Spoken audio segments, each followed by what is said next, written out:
네, 성경 말씀을 봉독합니다. 지난 시간에 진도가 조금 덜 나가서 창세기 8장 1절에서 5절까지 봉독합니다.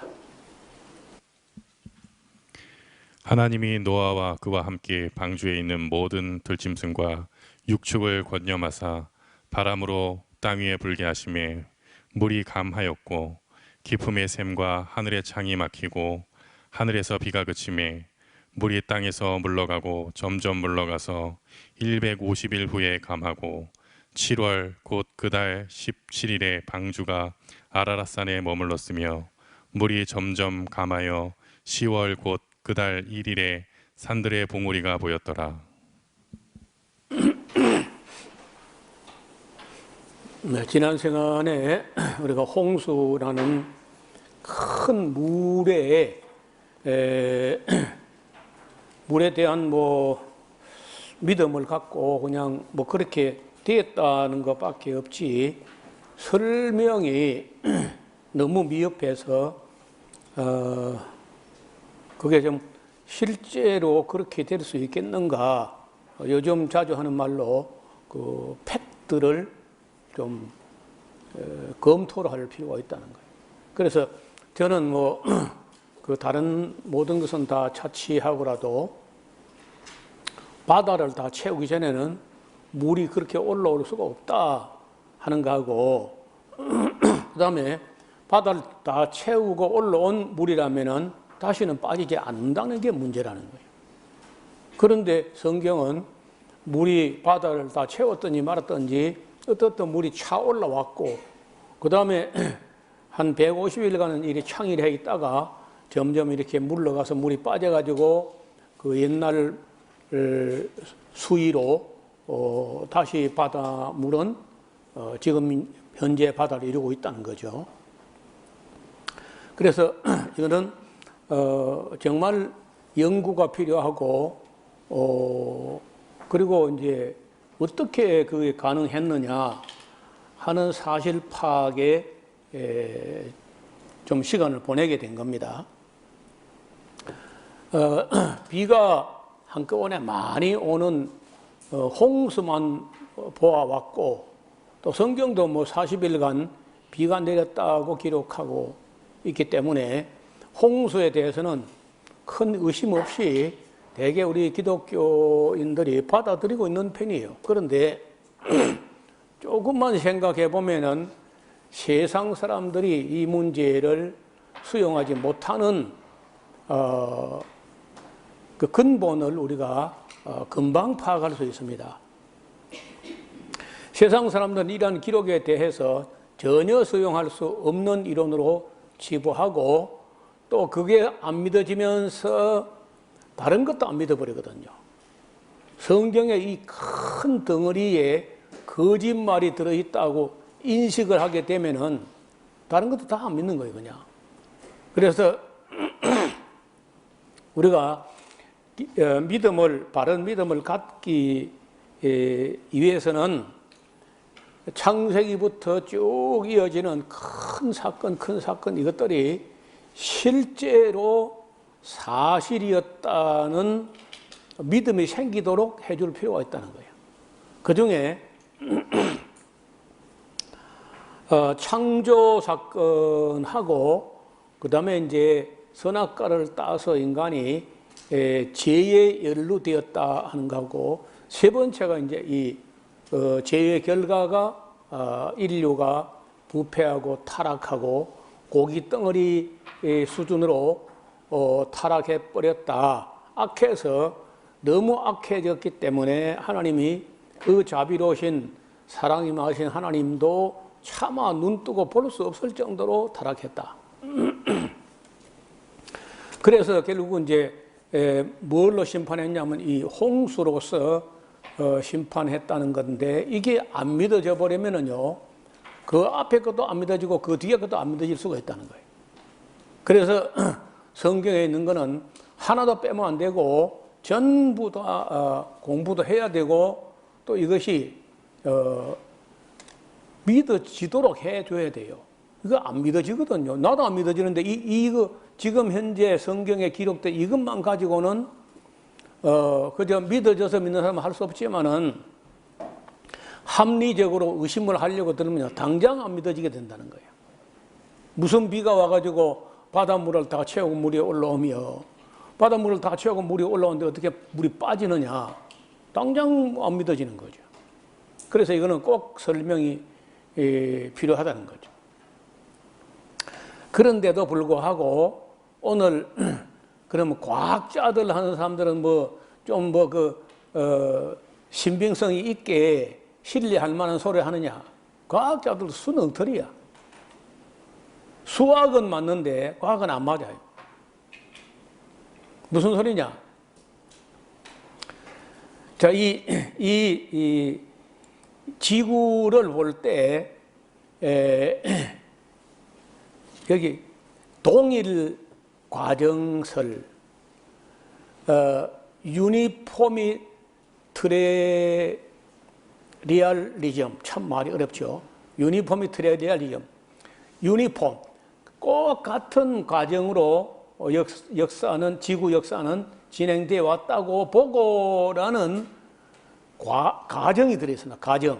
가정 하면서 유니폼으로 꼭 같은 폼으로 꼭 같은 지금 이와 같은 현상이 항상 유지되어 왔다고 보고라는 가정이 들어갔는데 그 가정이 틀리면 다 무너지는 거예요.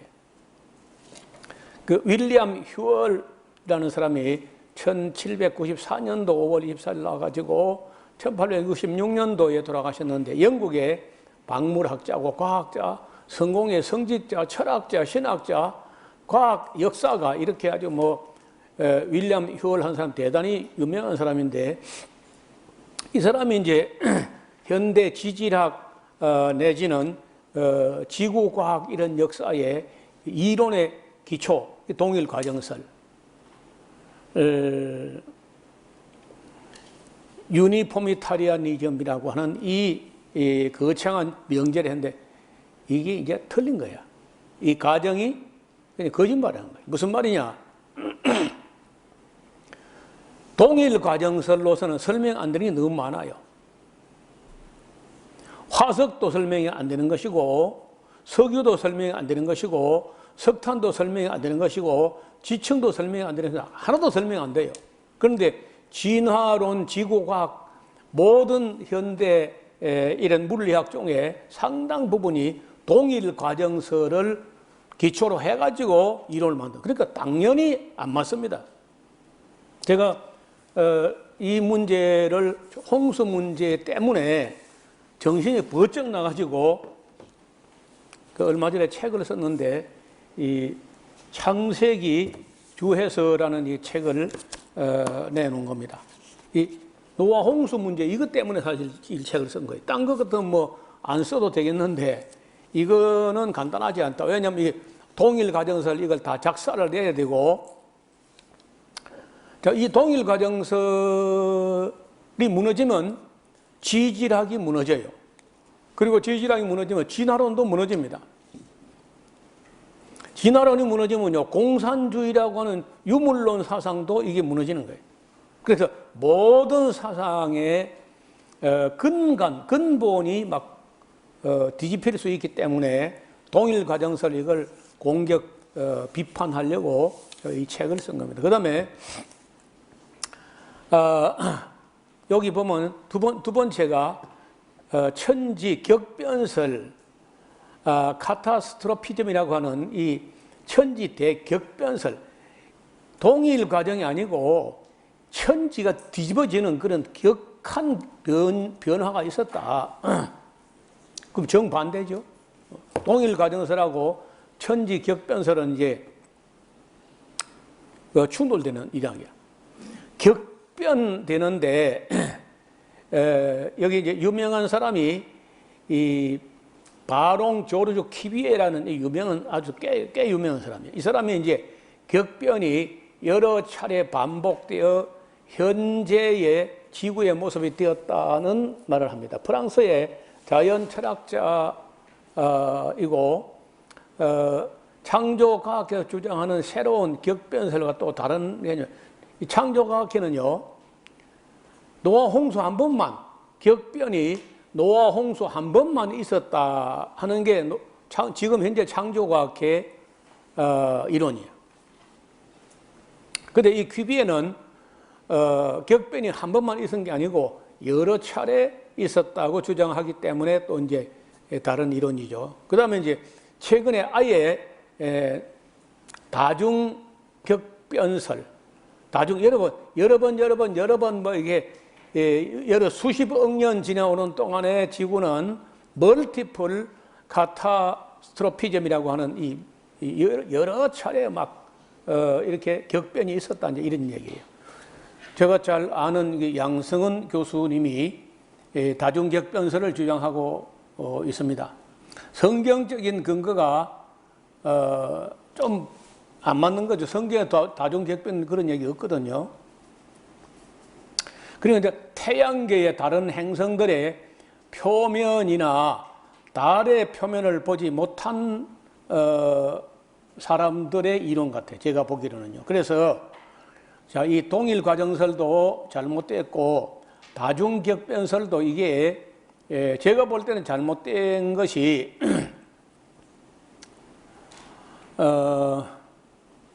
격변이 있은 건 맞아요.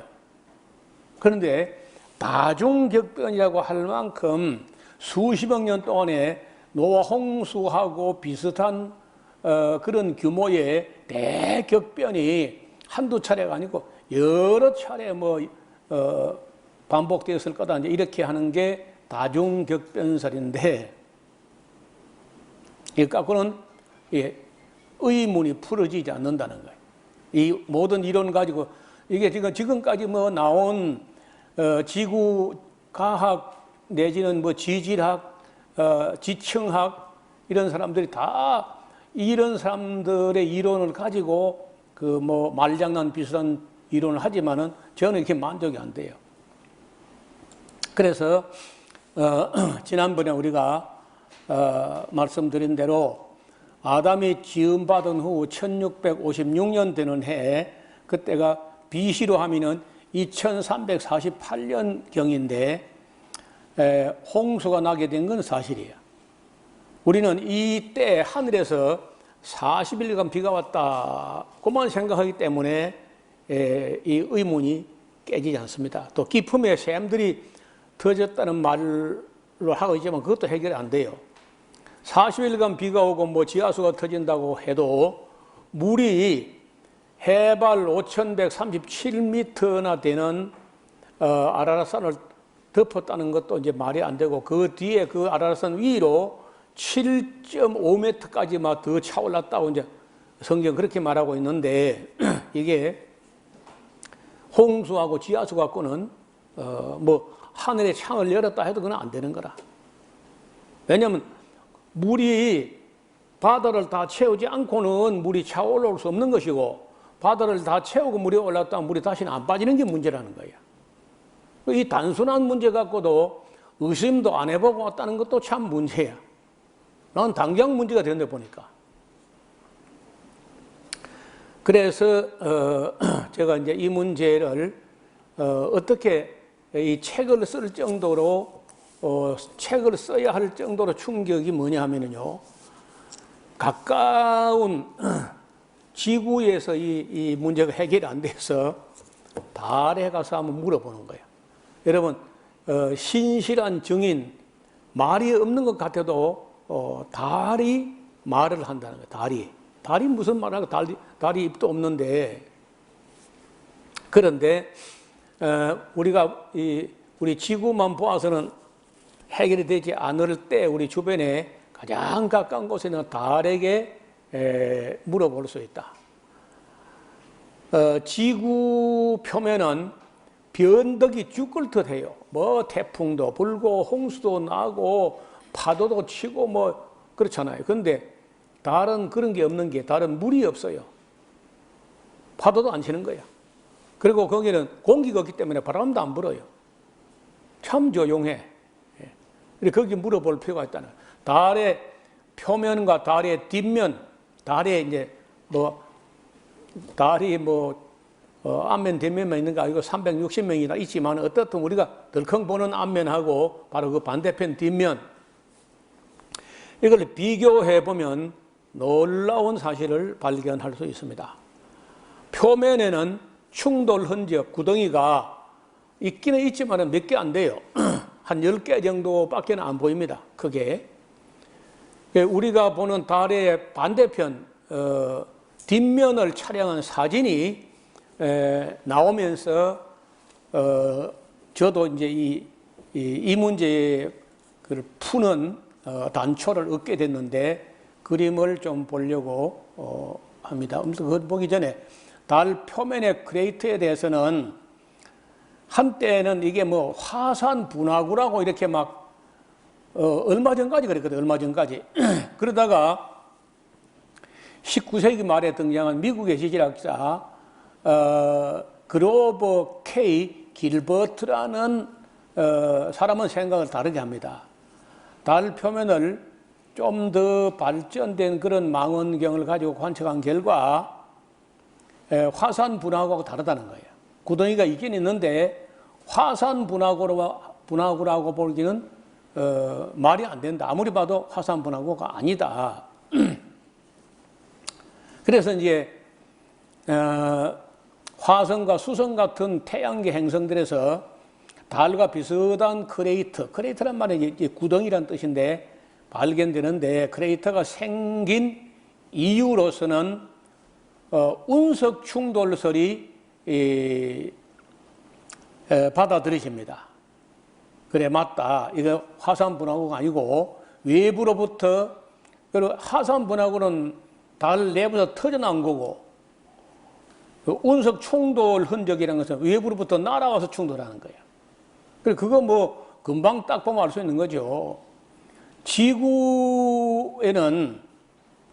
크기가 그 작은 운석들이 떨어져도 대기권에 들어올 때 불탑니다. 우리가 여름 밤 하늘 보통 이제 구름이 없는 아주 맑은 그런 밤에 보면은요, 이 어떤 빛을 쭉 내는 그런 별이 있거든요. 그게 이제 지구 대기권에 들어올 때 총알보다도 몇십 배가 빠르기 때문에 20배, 한 M16 총알보다도 한 25배 빨라요. 그 운석이 충돌해 오는 그 속도가 초속 20km. 1초에 여기 원지에서 진주까지 가는 거예요. 그 정도로 빠른 속도 그러니까 공기하고 마찰하면서 타는데 돌도 타고 쇠도 타요. 타서 돌이나 쇠가 타서 뭐가 되느냐? 수증기가 돼, 수증기. 암석 전기. 그 정도로 되면서 빛을 발하면서 없어져 버리거나 증발해 버리거나 아니면 떨어져도 거의 다 타고 뭐 절반 남거나 뭐 이런 식으로 온다고. 그런데 달에는 공기가 없기 때문에 충돌하면 그대로 남는 거예요. 다 충돌하고 그러니까 우리가 봐요. 우리가 이 대기권이라는 게 숨만 쉬게 하는 게 아니고 숨도 쉬게 하고 식물도 기르고 외부에서 지구 바깥에서 충돌해 오는 그 운석들을 태워서 막아주기도 하고 참 하나님의 안전장치가 대단한 거예요, 이게. 달은 그런 공기층, 대기층이 없기 때문에 고스란히 충돌해가지고 표면에 흔적을 남기는데 흔적을 남기고 비가 오고 바람이 불고 창수가 나오고 막 이게 뭉클어지는 게 아니라 맞은 그대로 약간 먼지만 풀씬 났다가 가라앉으면요 몇백 년, 몇천 년 그냥 가만히 보존되는 거예요. 그래서 다 조금만 고성능 망원경을 가지고 달 표면을 관찰을 하게 되면은 너무 뚜렷하게 남아있는 흔적을 볼 수 있습니다. 자, 달 표면에 떨어지는 운석의 평균 속도가 초속 약 20km 정도인데 운석이 달 표면에 부딪혀 정지하기 직전에 운동 에너지가 충격파로 변하는데요. 이때 충격파는 엄청난 열 에너지로 바뀌게 되어가지고 폭발 현상을 일으키며 둥근 모양의 흔적을 남긴다는 거예요.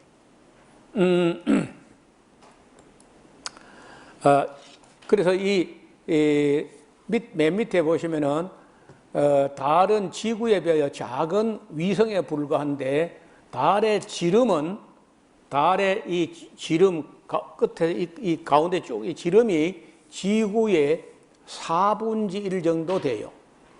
그래서 표면적 크기는 지구의 한 50분의 1밖에 안 되고 이렇게 눈으로 보는 평면적이라고 하는 것은 뭐 한 16분의 1 정도 이렇게 입체하고 이 평면 다른 거니까요. 그 정도밖에 안 돼요. 그러면 문제는 자, 이 이야기를 잘 들어봐야 돼요. 달 표면에 그렇게 많은 충돌 흔적이 있는 걸 보면 해놓고 봐야 돼. 자, 이게 보세요. 이게 우리가 늘 보는 달의 표면 앞면이야. 이게 늘 우리가 봐. 개수나무 한 그루, 토끼 한 마리 그렇잖아요.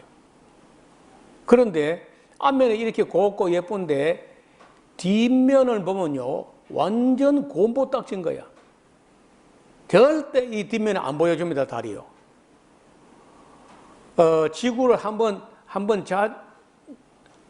자전할 때 한 번 공전을 하니까 항상 이렇게 하면서 자전 공전해요. 그러나 절대 우리가 여기서는 지구에 있어서 육안으로 망원경 갖고는 절대 달의 뒷꼭지를 볼 수 없고 우주선 타고 나가서 달 뒷꼭지에 넘어가 가지고 촬영을 해야 이렇게 보이는데 너무 차이가 나죠. 어떻게 동그란 달이 한쪽 면은 이렇게 좀 매끈한데 이렇게 한쪽 면에 이렇게 충돌 흔적이 많은가 하는 거예요. 이제 이것이 이 문제, 이 그림 한 장 때문에 제가 책을 한 권 써야 될 정도로 논란이 많다는 거예요. 이 이야기가.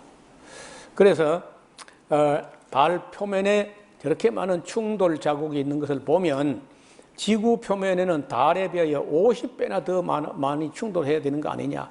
그 평면 면적만 이렇게 눈을 보이는 것만 해도 최소 16배 이상이 되니까 지구는 훨씬 더 많은 구덩이가 있어야 되는데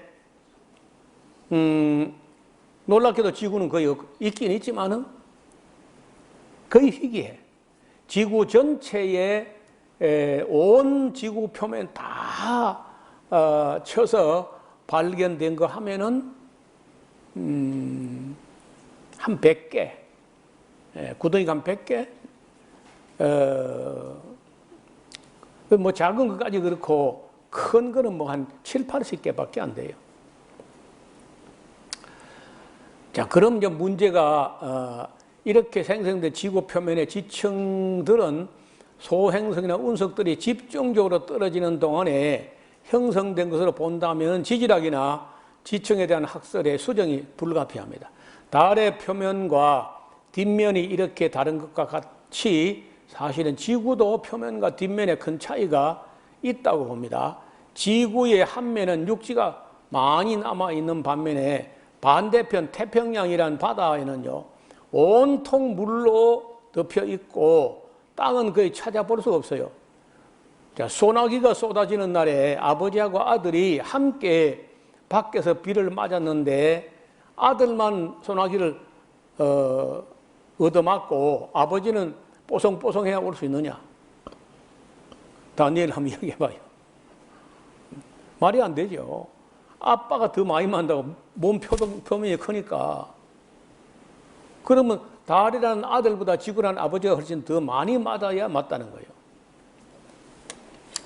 그래서 이제 우리는 태평양이 바로 운석이나 소행성들의 대량 충돌로 형성되었을 것이라는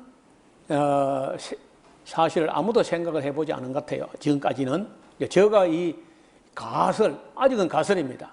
이 가설을 도입해가지고 설명해 보려고 하는 겁니다. 자, 좀 어려운 이야기지만 일단 오늘 이 이야기를 하고 지나가야 돼요. 우리가 살고 있는 세계, 노아 시대 엄청난 물이 순식간에 차오를 수 있는 가능성을 찾아야 돼요. 어떻게 물이 그리 차올라왔느냐? 또 그 많은 물이 어디서 밀려온 것인가를 합리적으로 규명해야 합니다. 또 그렇게 차오른 물이 창일하다가 점점 물러간 원리를 설명할 수 있어야 돼요.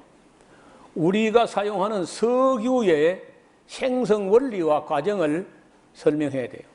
석유뿐만 아니라 석탄의 생성 원리와 과정도 증명해야 합니다.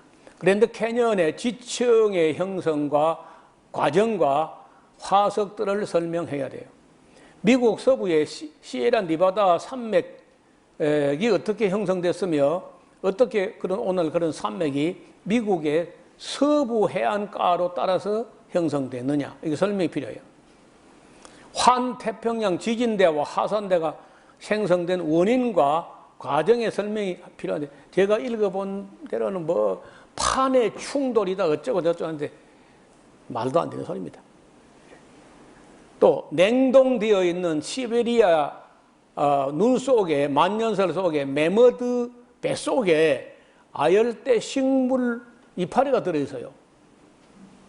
이거 설명을 해야 돼요.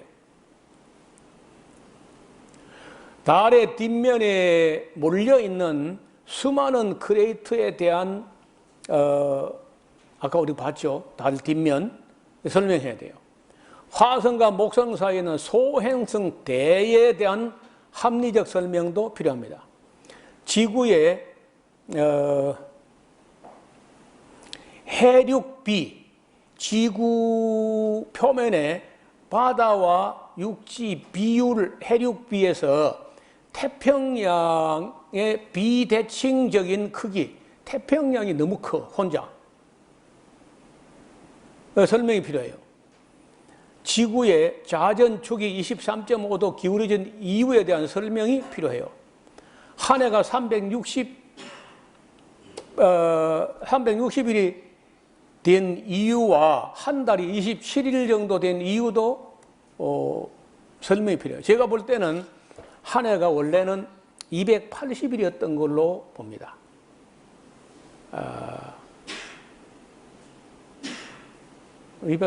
잠깐. 죄송합니다. 28일씩 하면 12번 하면 어찌 돼요? 곱해봐요. 10달 하면은 280일이고 336일. 어때서 노인네가 더 빠르나?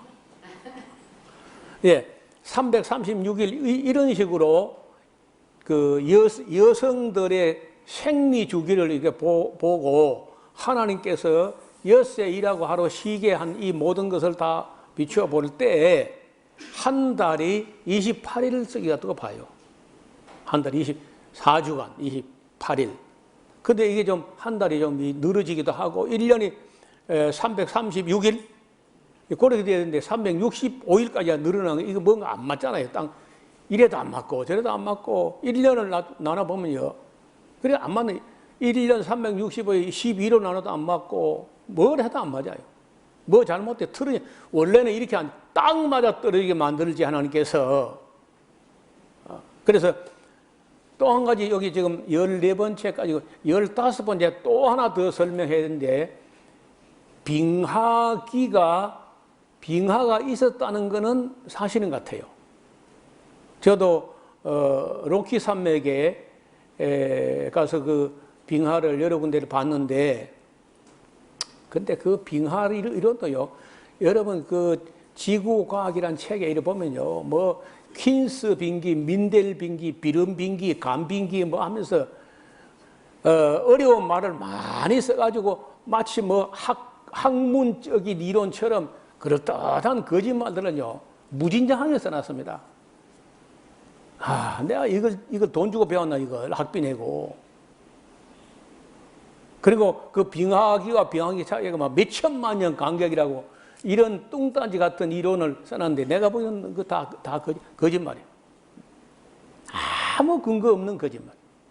그리고 동일 과정설에 입각해서 만든 그런 엉터리 계산에 의해서 나온 거예요. 하나도 안 맞아요.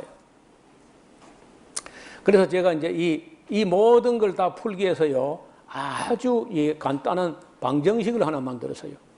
노아 홍수 방정식. 처음 봤죠? X 이꼬르는 SX 곱하기 PO. 이게 무슨 방정식? 이거는요, 창세 이후로 처음 나온 방정식이야.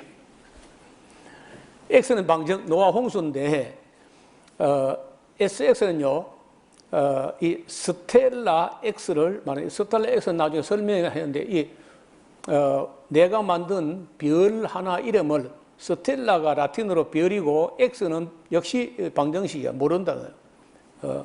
스텔라 X. 그 다음 P는 파시픽, O는 오션, 태평양이 태평양. 태평양에 별이 떨어져 가지고 이 홍수까지 왔다 하는 게 이 방정식의 원리입니다. 시험에 나옵니다. 노아 홍수 방정식과 그 풀이를 쓰라. 이 스텔라 X라고 하는 별은 제가 가정해서 만든 가명이야. 세계 아무도 구글도 안 나오고 뭐 네이버도 안 나옵니다. 이건 그 에스라우스 홈페이지만 있는 거니까요. 이 별은 우리 지구로부터 화성 쪽으로, 다시 말하면은 태양 쪽으로가 아니고 반대쪽으로, 태양하고 반대쪽 방향으로 1.8 AU 거리, 1.8 AU라는 AU는 이 천문학 단위인데 태양에서 지구까지 거리를 1AU라 그러고 1억 5천만 킬로미터야. 1억 5천만 킬로미터 곱하기 1.8 하는 거리에 스텔라 X라는 별이 존재했었다고 제가 가정을 하는 겁니다. 이제 다음에 그 스텔라 X가 폭발을 해요. 폭발은 두 가지입니다. 자체가 폭발하는 경우가 있겠고 외부에서 뭔가 충돌해 와서 폭발하는 수가 있다는 거예요.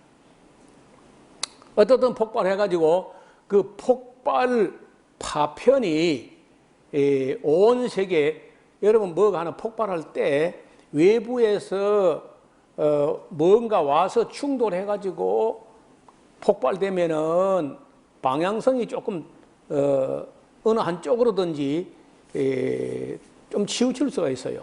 반면에 자체에서 폭발하면은 전방향으로 모든 방향으로 폭발하는 거죠. 그래서 저는 생각할 때 이게 모든 방향으로 전방향으로 폭발하겠지 않겠나 이렇게 봅니다. 그래서 그 폭발 파편이 날아올 때 달에도 날아오고 지구도 날아오고 화성, 금성, 수성, 태양 다 얻어맞은데 제가 볼 때 제일 많이 얻어맞은 별이 목성 같아요. 왜냐하면 목성하고 화성하고 그 사이에 있는 별이 깨져가지고 오늘날 이렇게 태양계 안에 있는 행성들의 표면에 이런 많은 흔적을 남겼다는 것을 볼 때 그때 폭발한 별 이름을 스텔라 X라는 걸 잊지 마시고 나중에 또 이야기는 몇 번 나올 겁니다. 달 표면에 크레이터가 이쪽은 별로 없고 이쪽은 많다는 것을 기억해 주시면 좋겠습니다. 달의 뒷면에는 크레이터가 많이 있습니다. 이거 하나 이 정도 크기 같으면요, 요 정도 상당히 큰 건데 아마도 우리 대한민국 한반도 2개 크기만 한 그런 것들이, 이런 것들이 큰 거는. 달 표면에 이렇게 많은 충돌 흔적이 있는 것으로 보아 지구에는 더 많은 운석이나 소행성들이 충돌했을 겁니다. 달에는 지구와 같은 바다가 없고 공기가 없어서 그림과 같이 충돌 흔적이 잘 보존되었지만 지구는 표면의 70%가 바다이기 때문에 육안으로 확인할 수 있는 흔적은 그리 많지 않습니다. 그러나 지구에도 세계 곳곳에 약 150개, 크고 작은 거 다 하면은요, 한 150개 이런 크레이터가 남아 있습니다. 소행성이 바다에 떨어질 때는 엄청난 해일과 동시에 많은 양의 토사가 육지로 밀려와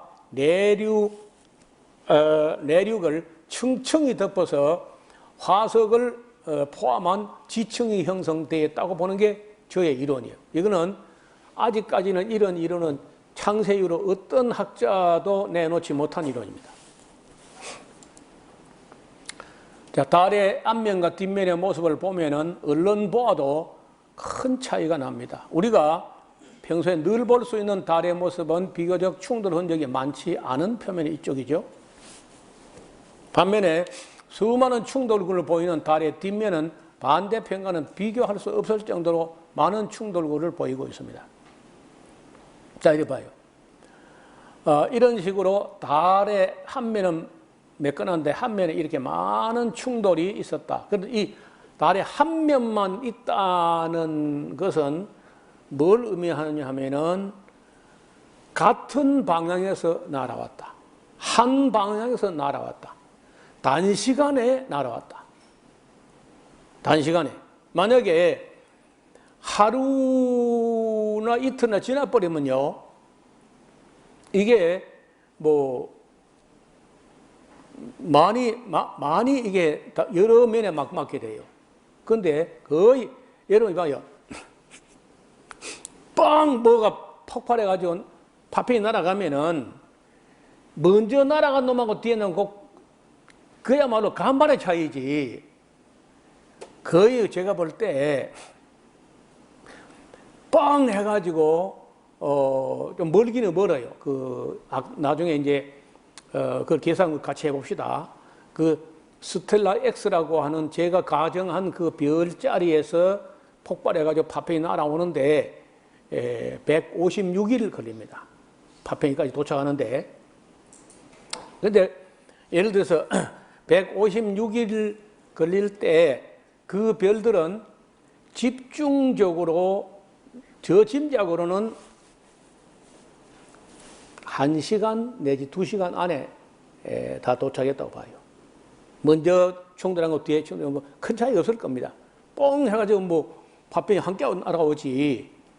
이때는 뭐 중간에 작아오는 그런 것도 없는 거고, 휘어오는 것도 없는 거고, 중간에 걸리는 게 없으면 계속 날아오니까. 자, 그래서 달 같으면 달의 뒷면 이쪽에 충돌한 것이고, 반대로 아래 봐요. 지구는 보면 이 지구의 한 면은 육지가 가득해, 이렇게. 이게 반대편이 태평양인데 육지가 없잖아요. 이게 태평양이야. 그래서 이쪽은 덜 맞으니까 이렇게 매끈하고, 지구는 덜 맞으면 육지가 있어요. 많이 맞으면 달에는 이런 구덩이형이고 물이 없으니까. 지구는 이 물이 있는 태평양에 충돌하니까 이렇게 태평양 쪽에 육지가 없어졌는데, 원래는요, 여기 한가운데 꽤 큰 그러니까 호주 대륙의 약 배쯤 되는 대륙이 MU 해가지고 무 대륙이라는 대륙이 하나 있었다는 거예요. 나중에 그건 또 한번 영상으로 보여드릴 기회가 있을 겁니다. 이게 다 워낙에 많이 얻어맞으니까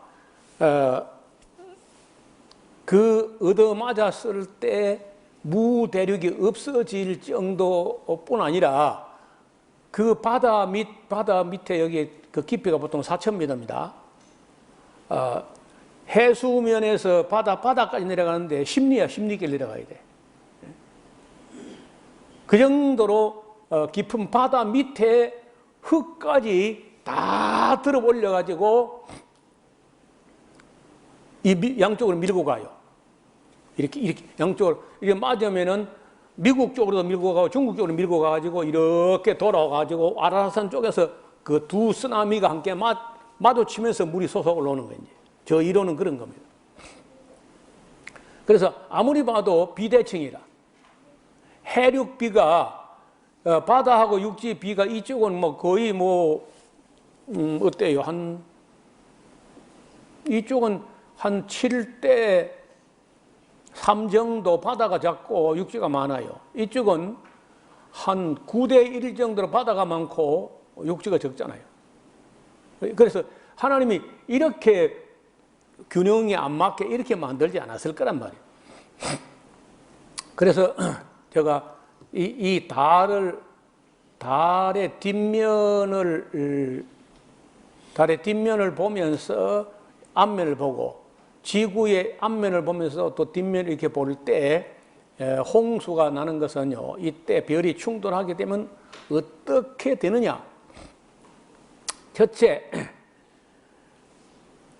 태평양 수표면의 온도가 4,000도 정도까지 올라갑니다. 섭씨. 그리고 그 바다 밑에 있는 이 토사를 다 긁어낼 정도로 어마어마한 충격인데, 수증기는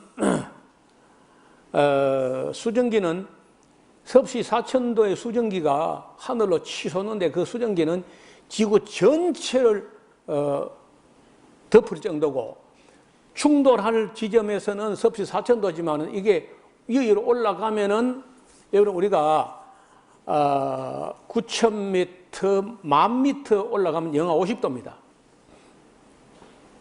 그러면 영하 50도의 차가운 공기하고 섭씨 4,000도 수증기가 올라가면요, 어마어마한 물이 생성되면서 물방울이 커지면서 이것이 40일간 쏟아지는 비가 된다는 거예요. 전 지구에다가.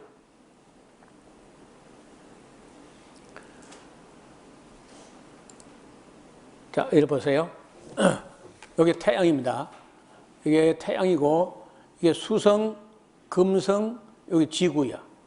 여기 화성이고, 여기 목성, 토성, 천왕성, 해왕성. 여기에 별 하나가 있었어요, 원래요. 그 없어진 별인데, 그 없어진 별을 옛날에 있었다고 보고 제가 그 별 이름을 스텔라, 별이 라틴어로 스텔라인데 X라고는, 우리가 알지 못하는 X라고 하는 스텔라 X라는 별이 여기 하나 있었는데, 이게 이제 언젠가 깨어진 겁니다. 깨어져 가지고 그 파편들이 이리 뭐 전방향으로 날아가는, 지금도 날아가고 있는 게 있을 겁니다. 왜? 이 우주 공간에는요, 그 공간이 너무 크고 넓고 거의 다 진공이야. 거의 진공이기 때문에 아무도 어떤 별을 만나가지고 별에 충돌하기 전에는 영원히 날아가는 거예요. 정지가 안 돼요. 영원히 날아간다. 그래서 이 충돌한 별이 깨져가지고 그 부스러기가 많이 남았습니다. 이걸 한 띠처럼 대를 이루고 있기 때문에 이걸 소행성대라 그래요. 화성궤도와 목성궤도 사이에 소행성띠, 소행성대가 있다는 것을 다시 생각해 보면은 저 이야기를 여러분이 아마 수용할 수 있지 않겠나. 자, 앞을 보세요. 자, 이렇게 빵 하고 별이 깨어졌습니다. 깨져서 이제 이 쪼가리가 지구를 보고도 막 날아오고 달 보고도 날아오고 태양으로 날아가고 하는데 지구에 떨어져요.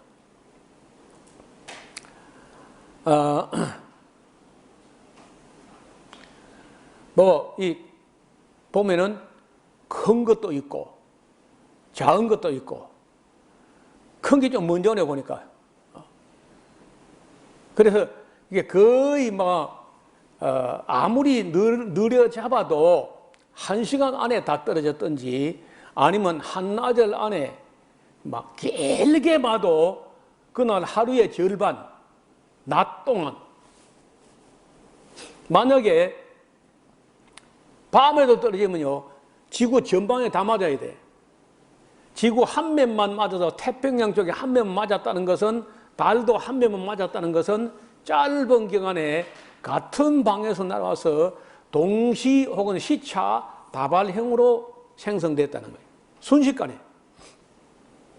그러면 이만한 별이, 운석이 태평양에 떨어지게 되면은 어떤 일이 벌어지느냐.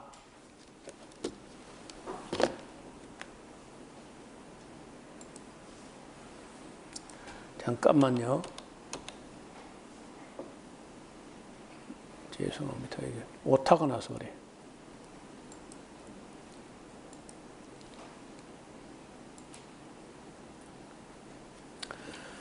어떤 일이 벌어지느냐?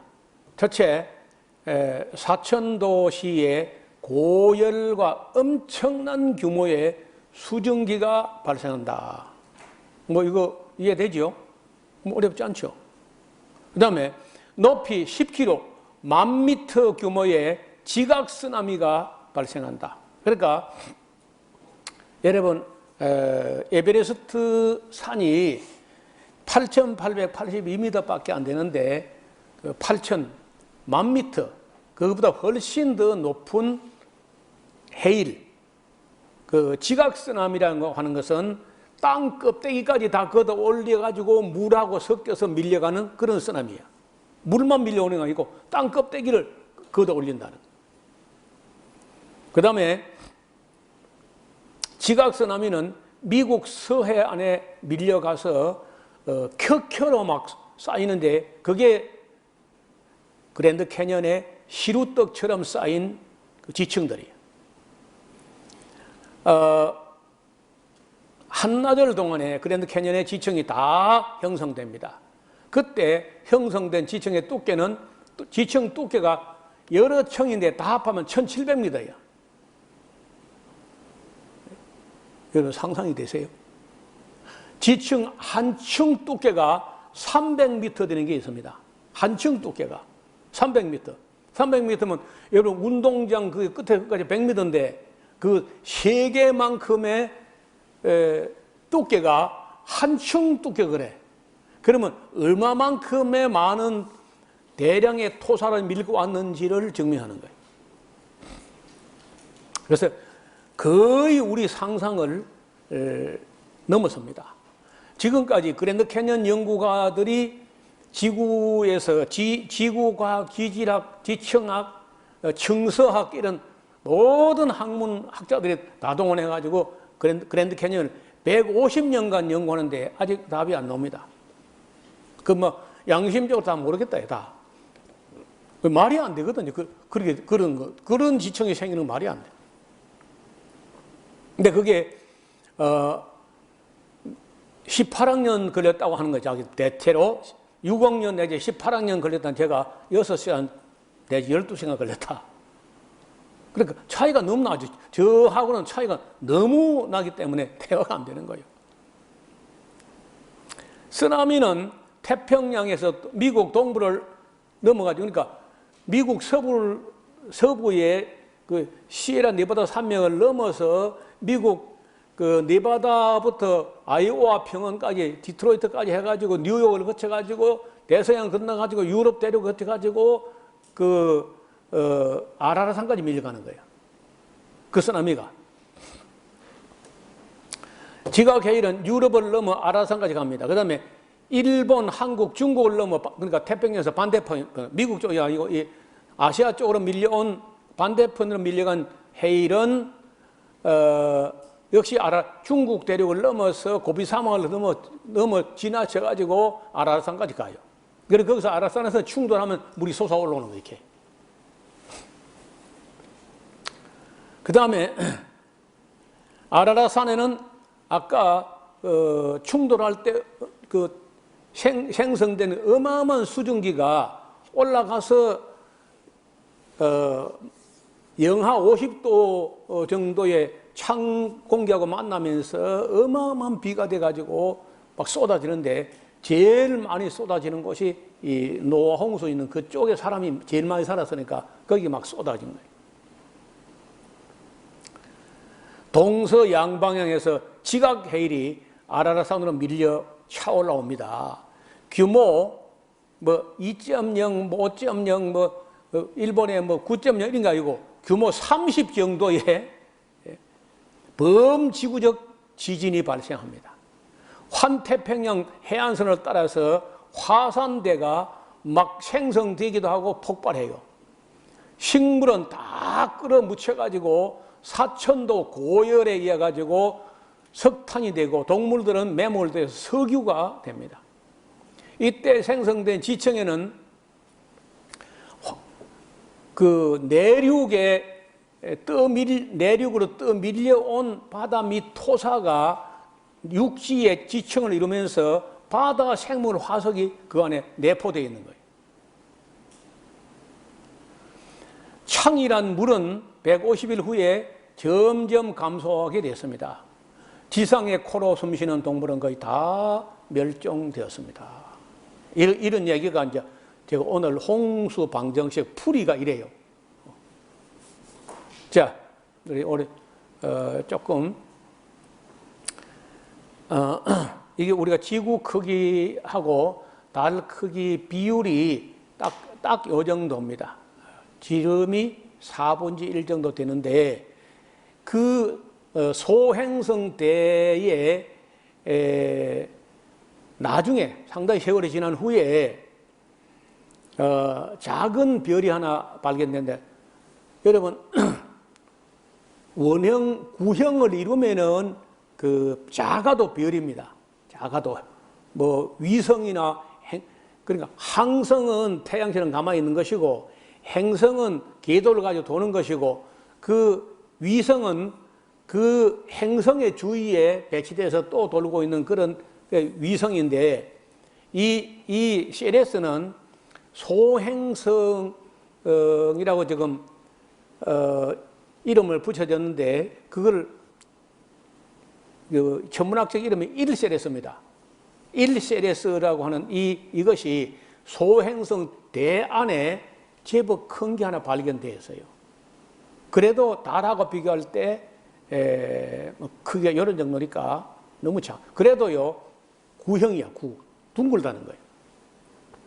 구형은 그래도 중력을 갖고 있어요. 자기끼리 이렇게 뭉쳐질 수 있는 끌어당기는 힘을 갖고 있다는 거예요. 그래서 이걸 작아도 별 이름을 붙여가지고 위성, 행성, 위성 이렇게 해요. 그런데 저는 볼 때 이거는 원래 그 본 별이 아니고 깨어지고 없어진 스텔라 X의 위성이었다고 봅니다. 스텔라 X는 깨졌고 그 스텔라 X의 주변에 돌고 있던 위성이 이렇게 남아가지고 자기 궤도를 아직도 돌고 있다고 봐요. 제가 그림을 다시 하나 그려본 건데 잘 봐요. 이게 지구가 이제 저쪽 뒤편이 태평양인데 거기서 별들이 충돌해가지고 쓰나미가 이쪽으로 밀려오고 이쪽은 중국을 통해서 밀려온 것이고 이쪽은 미국을 건너가지고 이렇게 밀려온 거야. 그리고는 여기 아라라산이에요. 아라라산.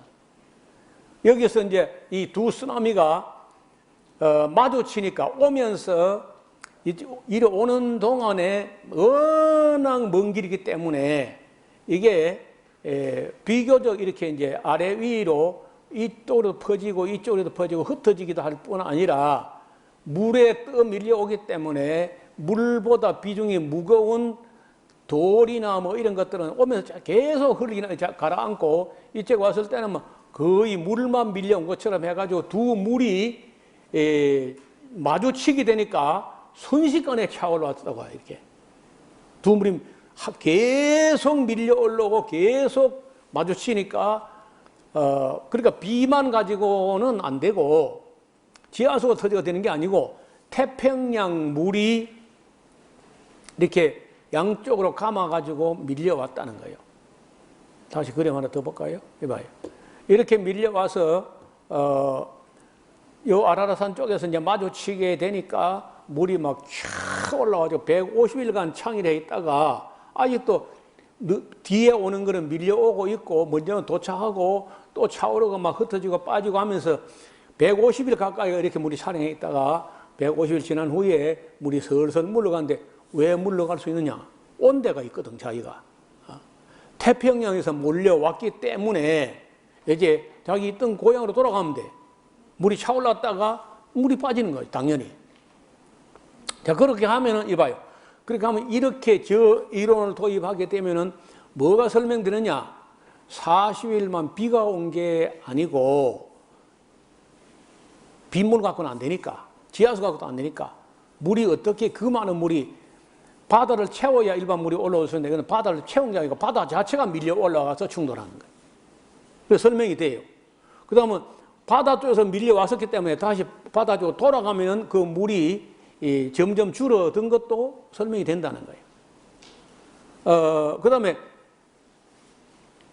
나무를 여러 수천 추럭을 흙을 파고 묻어놓고 그 묻어놓으면요, 그 묻어 두께를 10m 두께로 묻어놨다. 그 석탄이 돼야 안 돼요? 에? 안 됩니다. 그냥 썩어버리지. 석탄이 되려면요, 엄청난 열이 있어야 돼요. 그런데 석탄 중에 가장 깊은 데 있는 석탄은요, 지표면에서 400m 밑에까지 있어. 400m. 그리고 우리 생각에 지열이 있는데 400m 정도 내려가면은 지열이 혹시 나무를 탄화 시킬 수 있지 않을까 하고 400m 내려가 보니까 400m 내려가면 20도, 섭씨 20도쯤 돼요. 20도 가지고 탄이 돼야 안 돼요.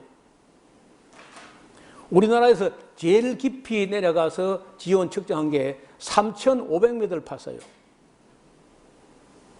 김대중 과학연구소라는 데서 파서 내려가는데 98도가 나왔습니다. 3,500m. 지하 3,500m 지열이 98도밖에 안 돼. 제가 볼 때 3,600m를 파야 100도가 나온다. 그냥 물이 끓을 정도. 물 끓어가고는 나무가 탄이 안 됩니다. 그러니까 지금까지 지질학자, 지구과학자, 지층학자, 청소학자, 모든 학자가 다 모여도요, 석탄이 생성된 원리를 절대 설명하지 못합니다. 절대. 동일 과정서를 가지고는 더 안 되고. 그러면 이 지하 400m 있는 것도 말이 안 되는 게, 여러분 살아있는 나무도 지하 400m 못 내려가. 지가 무슨 힘으로 파고 내려가요. 근데 나무가 죽어가지고 어떻게 지하 400m 파고 내려간다는 거예요. 그래서 이 천지 대격변, 지각해일, 태평양에 충돌한 별에 의해 가지고 지각해일로 식물계를 쓸어다가 묻었다는 이론 외에는요, 절대 설명이 안 되는 거예요. 그래서 만약에 제가 지금 오늘 말씀드린 이 가설이 좀 더 어떤 후원을 받아가지고 저 혼자는 힘들고 어떻든 그 유명한 대학을 내가 보기에는 서울대학 나와도 잘 안 되고 미국의 유수한 대학이나 영국의 독일의 유수한 대학에서 어떤 대학에서 박사들 팀들이 막 모여가지고 노 목사 이론이 그 가설이 맞는지, 가설은 뭐 다 가설이니까 한번 시험해보자고 많은 자료를 모아가지고 찾아내면은요, 지금 우리 학생들이 배우는 지구과학, 지층학, 지질학, 청소학 모든 교과서 세계적으로 다 바뀌어야 돼요. 이거는요, 거의 우리 요즘 말로 빼박이라 빼박, 빼도 박도 못하는 이 이론이 아니고는 설명할 길이 없어. 홍수도 설명이 안 되고, 지층도 설명이 안 되고, 화석도 설명이 안 되고, 석탄도 설명이 안 돼. 빙하도 설명이 안 돼. 그래서 제가 오죽하면은 제가 이 산골짜기에 앉아서 이 창세기 주에서란 책을 쓰겠어요. 이건 너무 놀라운 일이다. 자, 별이 충돌한 방정식을 좀 더 풀어가는 것은 독일의 과학자들의 이론, 티티우스 보데라고 하는 두 사람의 이론을 좀 빌려가지고 다음 주일 낮 예배 시간 때 방정식의 풀이를 끝장을 내려고 합니다. 그러고 나면은 아마도 저 이론이 공상과학이 아니고, 제가 이런 영상 올리면요, 목사가 설교는 하지 왜 공상과학 소설을 쓰냐, 그런 식으로 떠든 그 이상한 사람들이 가끔 있어요. 여러분, 지금 과학자라는 것들이 전부 다 공상소설입니다. 그다. 진화론도 마찬가지고 지질학도 마찬가지. 전부 다 그 상상이지 증명된 게 아니야. 나중에 여러분 이제 지층학을 저와 함께 같이 공부하게 되면요, 의의가 없을 겁니다. 야, 이런 걸 우리가 돈 주고 도시락 싸가지고 배웠나 이거. 학비 내고. 자, 어떻든 오늘은 우리가 물이 점점 물러가서 산봉우리가 보였다는 까지는 이제 확인했는데, 그까지는 어느 정도 설명이 됐다고 봅니다. 혹시 강의를 듣는 중에 그 납득이 안 되고 설명이 더 필요하다고 생각되는 분이 있으면은 제가 쓴 책이 뭐 보니까 오타도 있고 막 그런 게 있어요. 그러나 읽는데 읽어서 뭐 문장을 이해하는데 그 지장은 없을 겁니다. 창세기 주해서 서점에 없습니다. 이 책은 에스라하우스 홈페이지에서 주문할 수 있으니까 지금 강의 듣는 거 그런 어림도 없습니다. 정밀하게 하려면요, 책을 봐야 됩니다. 이 책에 내가 써서 내가 다 암기하지 못해요. 수치 같은 걸. 복잡하기 때문에. 그래서 이 책을 더 심도 있는 공부를 원하시는 분들은 이 책을 가지고 충분히 공부하시길 바라고, 또 이런 설교나 강의를 하셔야 되는 목사님들이나 신학생들이나 이런 분들은 꼭 이 책을 사서, 이 책이 뭐 앞으로 또 출판된다는 보장이 없어서 시중에 뭐 내가지고 많이 파는 책도 아니고, 여기서 인터넷으로만 알고 주문한 사람을 보내드리는 정도니까, 곧 출판이 안 되면요, 이런 책 하나 구할 때 나중에 몇십만 원 줘야 될지 모릅니다. 지금은 뭐 이게 그래도 뭐 칼라도 나오고 해가지고 우리 딴에는 잘 만드는데 보니까 이거 오타가 들어있더라고요. 자, 오늘은 여기까지만 하겠습니다. 다음 시간에 다시 만나기를 바랍니다. 하나님 아버지, 노아 홍수 이야기를 너무 단순하게 썼기 때문에, 또 노아 시대에 눈으로 목도한 사람들은 자기들이 살고 있는 반대편 태평양에서 무슨 일이 일어났는지 모르기 때문에 일어나는 현상만 보고 단순하게 기록을 했습니다. 그러나 우리가 달을 볼 때, 그리고 태평양을 보면서 오늘 다시 한번 노아 홍수 사건이 실제적으로 어떻게 일어났는지를 알고자 나름대로 노력을 해보았습니다. 우리 지혜를 주사 설명도 더 잘할 수 있게 하시고, 듣는 분들도 학자같이 알아듣는 귀가 있게 하여 주옵소서. 그래서 누군가 홍수에 대해서 의문을 품고 시험 드는 사람들에게 적절한 도움을 줄 수 있는 우리 모두가 되게 하옵시고, 홍수 사건의 증인들이 되게 하여 주옵소서. 예수님 이름으로 기도하옵나이다. 아멘. 내게 준 계명을 마음에 새기고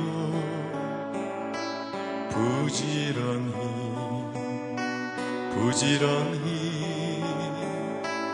이웃에게 전하여라. 그러면 내가 짓지 않은 큰 집을 주리라. 내가 심지 않은 과실을 먹게 하리라.